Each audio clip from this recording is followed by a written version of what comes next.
একদিন একটি ছোট ছেলে ভুলবশত রাস্তার মাঝখানে চলে আসে। হঠাৎ করে একটি গাড়ি খুব জোরে তার দিকে ছুটে আসে। গাড়ির ভেতরে থাকা নারী ভয়ে প্রায় অজ্ঞান হয়ে যাচ্ছিল, কিন্তু ছেলেটির ছিল অলৌকিক শক্তি। সে শুধু অক্ষতভাবেই বেঁচে যায় না, বরং সেই নারীকে ভীতু বলে উপহাসও করে। ঠিক সেই মুহূর্তেই পেছন দিক থেকে একটি অতিরিক্ত গতির ট্রাক এসে জোরে ধাক্কা মারে গাড়িটিকে।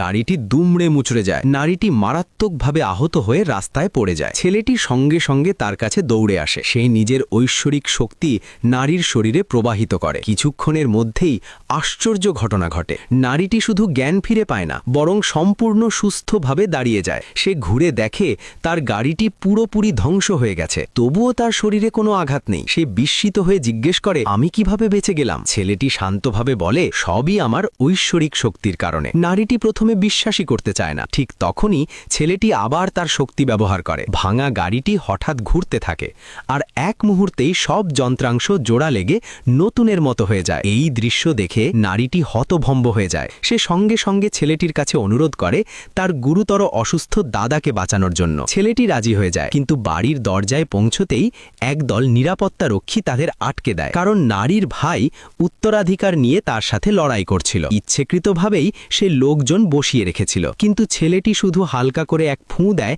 আর সঙ্গে সঙ্গে সব নিরাপত্তারক্ষী মাটিতে লুটিয়ে পড়ে। তারা দাদার ঘরে ঢোকে। নারীর ভাই অবাক হয়ে জিজ্ঞেস করে, তোমরা ভেতরে ঢুকলে কিভাবে? নারী কোনো উত্তর দেয় না। তার একমাত্র চিন্তা এখন তার দাদা। ঠিক তখনই ছেলেটি বলে, আমি এই বৃদ্ধকে বাঁচাতে পারি। ভাই জোরে হেসে ওঠে। সে নারীর ওপর দোষ চাপায় একটি বাচ্চাকে এনে ঝামেলা করার জন্য। সে গর্ব করে বলে সে একজন বড় ওস্তাদকে এনেছে চিকিৎসার জন্য। ঠিক তখনই সেই ওস্তাদ বৃদ্ধের মুখে একটি বড়ি ঢুকিয়ে দেয়। সে বলে, এই দুনিয়ায় এমন কোনো রোগ নেই যা আমি সারাতে পারি না। কিন্তু ছেলেটি বুঝে যায় এই চিকিৎসা বৃদ্ধের অবস্থা আরও খারাপ করবে। সে সঙ্গে সঙ্গে লাফ দিয়ে বৃদ্ধের ওপর উঠে 3টি রূপার সূঁচ দিয়ে চিকিৎসা শুরু করে। হঠাৎ করে এই বৃদ্ধের শ্বাস বন্ধ হয়ে যায়। সবাই আতঙ্কিত হয়ে ভাবে সব দোষ ছেলেটার, কিন্তু ছেলেটি আত্মবিশ্বাসের সাথে বলে, একটু অপেক্ষা করুন। ঠিক পর মুহূর্তেই বৃদ্ধ আবার শ্বাস নিতে শুরু করে এবং হঠাৎ করেই বিছানা থেকে উঠে বসে।